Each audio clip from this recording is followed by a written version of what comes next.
Hello students, आज हम लोग 3D ज्योमेट्री से एक बेहतरीन क्वेश्चन देखने वाले हैं जो क्लास 12 मैथ से लिया गया है। ये जो क्वेश्चन है बोर्ड एग्जाम्स में कई बार आ चुका है, तो चलिए देखते हैं क्वेश्चन को। क्वेश्चन क्या कहता है ना। क्वेश्चन में है सिद्ध करें कि दो रेखाएं x-1/2 बराबर y-2/3 बराबर z-3/4 और x-4/5 बराबर y-1/2 बराबर z एक दूसरे को प्रतिच्छेद करती हैं। इन रेखाओं का प्रतिच्छेद बिंदु भी ज्ञात करें। हम लोगों को करना क्या है कि इसमें ये दिखाना है कि यहाँ दो रेखाएं हैं और ये दोनों रेखाएं एक दूसरे को प्रतिच्छेद करती हैं। ये प्रूफ करके दिखाना है कि दो रेखा हैं तो ये दोनों रेखाएं एक दूसरे को प्रतिच्छेद करती हैं।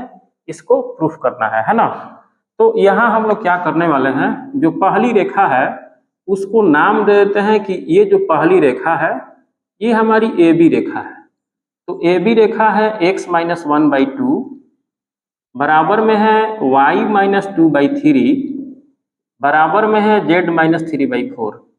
इसको हम लोग k मान लेते हैं और k मानने के बाद क्या करते हैं, यहाँ से x y z का जो भी पॉइंट निकलने वाला है ना, उस पॉइंट को निकाल लेते हैं। तो यहाँ से अगर हम x निकालते हैं तो इसमें गुणा करेंगे बाई क्रॉस मल्टीप्लिकेशन, तो ये 2k हो जाएगा और ये -1 उधर जाके +1 हो जाएगा, है ना।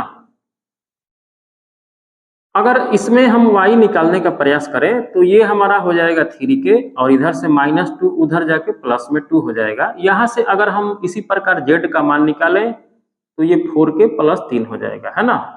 अगर निकालने में दिक्कत हो तो आप इसको बराबर करके बाई क्रॉस मल्टीप्लिकेशन से निकाल सकते हैं।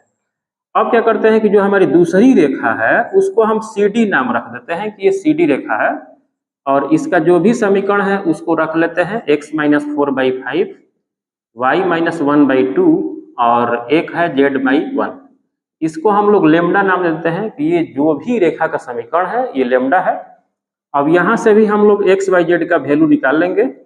तो x का वैल्यू निकालेंगे तो ये हो जाएगा हमारा 5 लेमडा, -4 उधर जाके +4 बन जाएगा और यहाँ से अगर हम y निकालते हैं तो 2 लेमडा -1 उधर जाके +1 हो जाएगा। ठीक है, ये z निकालेंगे तो z बराबर केवल लेमडा हो जाएगा, इसमें कोई दिक्कत नहीं है। अब यहाँ कंसेप्ट ये समझना है कि दो रेखाएं जब प्रतिच्छेद करती हैं तो ऐसा क्या होता है। तो देखिए, दो रेखाएं जब एक दूसरे को प्रतिच्छेद करती हैं तो उनका जो भी प्रतिच्छेद बिंदु होता है वो बिल्कुल बराबर होता है। कहने का मतलब ये है कि जब ये दोनों रेखाएं एक दूसरे को प्रतिच्छेद करती हैं तो इन दोनों रेखाओं का x कोऑर्डिनेट के बराबर हो जाता है, y कोऑर्डिनेट y के बराबर हो जाता है और z वाला जो कोऑर्डिनेट है वो z कोऑर्डिनेट के बराबर हो जाता है। यानी कि दो रेखाएं जब एक दूसरे को प्रतिच्छेद करती हैं तो उनका जो प्रतिच्छेद बिंदु होता है कोइंसिडेंट होता है, यानी कि संपाती हो जाता है, एक ही पर हो जाता है। अब इससे होगा क्या कि एक कंडीशन निकल के आएगा कि यदि रेखाएं AB और CD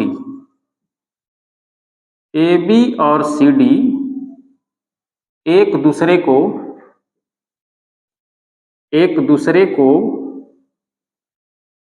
प्रतिच्छेद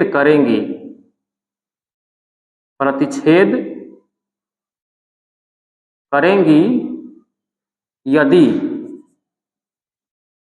होगा क्या कि दो रेखाएं AB और CD जब एक दूसरे को प्रतिच्छेद कर देंगी तो इसमें क्या हो पाएगा कि x का कोऑर्डिनेट जो है x कोऑर्डिनेट के बराबर हो जाएगा, यानी कि 2k + 1 जो है ये बराबर हो जाएगा 5 लेमडा + 4k और y का कोऑर्डिनेट यहाँ जो भी 3k + 1 है, यानी 3k + 2 यहाँ दिया हुआ है, तो ये 3k + 2 है किसके बराबर हो जाएगा भाई, 2 लेमडा + 1 के बराबर हो जाना चाहिए।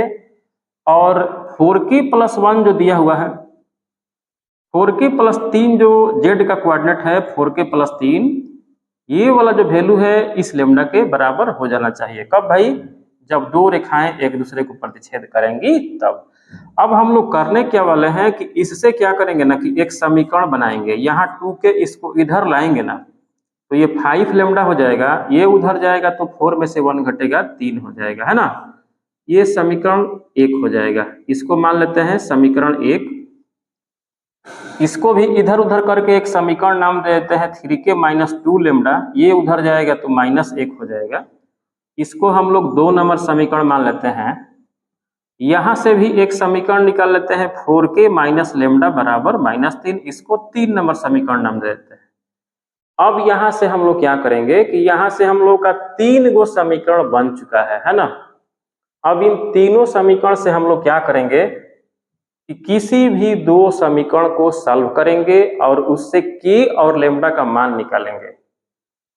अगर मान लीजिए कि हम 2 और 3 को सॉल्व करते हैं, उससे जो k और लेमडा का मान निकलता है उस मान को समीकरण 1 में रख के चेक करेंगे कि क्या k और लेमडा का जो भी वो मान आया है इस पहले समीकरण को संतुष्ट करता है या नहीं करता है। अगर सेटिस्फाइड कर देता है तो समझ लीजिए कि रेखाएं एक दूसरे को इंटरसेक्ट कर रही हैं, और अगर ऐसा नहीं करता है तो समझ लीजिए कि रेखाएं एक दूसरे को प्रतिच्छेद नहीं कर रही हैं, ठीक है ना। तो यहाँ हम किसी भी समीकरण को हल करेंगे, या 2, 3 को करिए या 1, 2 को करिए। अगर 1, 2 को करते हैं तो 3 में रख के सेटिस्फाइड कराना पड़ेगा। तो सुविधा अनुसार जो भी आसान समीकरण लगे किसी भी 2 को लेकर करिए। तो हम लोग क्या करते हैं 2 और 3 को करते हैं सॉल्व, ठीक है ना। तो 2 और 3 को सॉल्व करते हैं और उसमें k और लेमडा का मान निकालते हैं। तो इसमें हम क्या करते हैं समीकरण 2 में, समीकरण 2 माइनस 3 में हम 2 से गुणा कर देते हैं, है ना। और ऐसा करने से ये बन जाएगा हमारा k और लेमडा का मान निकल जाएगा। यहाँ से 3k माइनस 2 लेमडा बराबर में हो जाएगा -1। इसमें अगर हम 2 से गुणा करते हैं तो ये हो जाएगा 8k माइनस 2 लेमडा बराबर में हो जाएगा -6, है ना। चिन्ह बदलेंगे तो ये माइनस होगा, ये प्लस होगा, ये प्लस हो जाएगा, ये हमारा कट जाएगा। 3 में से 8 घटाएंगे तो ये -5 के हो जाएगा, और 6 में से 1 घटाएंगे तो ये 5 होगा। यहाँ से जब k का मान निकालेंगे तो ये 1 हो जाएगा माइनस में, क्योंकि ये जो -5 है उधर जाएगा तो डिवाइड में हो जाएगा, तो कट कुट का इतना आ जाएगा। तो अगर k का मान इतना आया है तो लेमडा का मान कितना आएगा भाई। तो चलिए k का मान इसमें रख के चेक कर लेते हैं। तो 3 गुणा -1 माइनस 2 लेमडा बराबर -1, ठीक है। तो यहाँ से -2 लेमडा बराबर -1 उधर जाके है +3 हो जाएगा।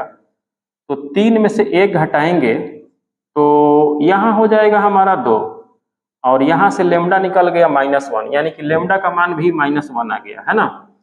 तो हम लोग क्या किए, हम लोग 2 और 3 को सॉल्व किए हैं, और 2 और 3 को सॉल्व करके k और लेमडा का मान निकाले हैं।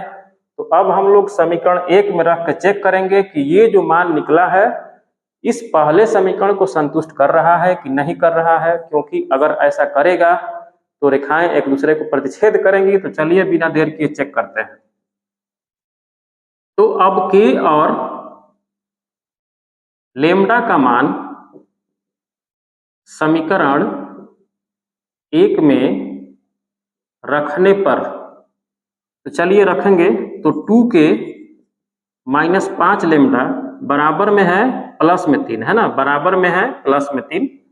तो देखते हैं कि k और लेमडा का मान रखने पर ये LHS और RHS बराबर हो रहा है कि नहीं हो रहा है, ठीक है ना। तो ये माइनस माइनस हमारा प्लस बना देगा, और 5 में से 2 घटा 3 हो जाएगा।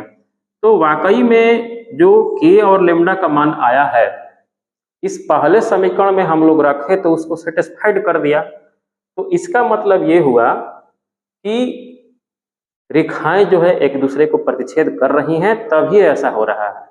अगर नहीं सेटिस्फाइड करती तो रेखाएं एक दूसरे को प्रतिच्छेद नहीं करती। यहाँ लिखते कि LHS और RHS बराबर नहीं हो रहा है, इसका मतलब कि रेखाएं एक दूसरे को इंटरसेक्ट नहीं कर रही हैं। यह तो बराबर हो गया, यहाँ तो LHS बराबर RHS हो गया, इसका मतलब कि रेखाएं एक दूसरे को प्रतिच्छेद करती हैं। तो यहाँ लिख देंगे कि अतः रेखाएं एक दूसरे को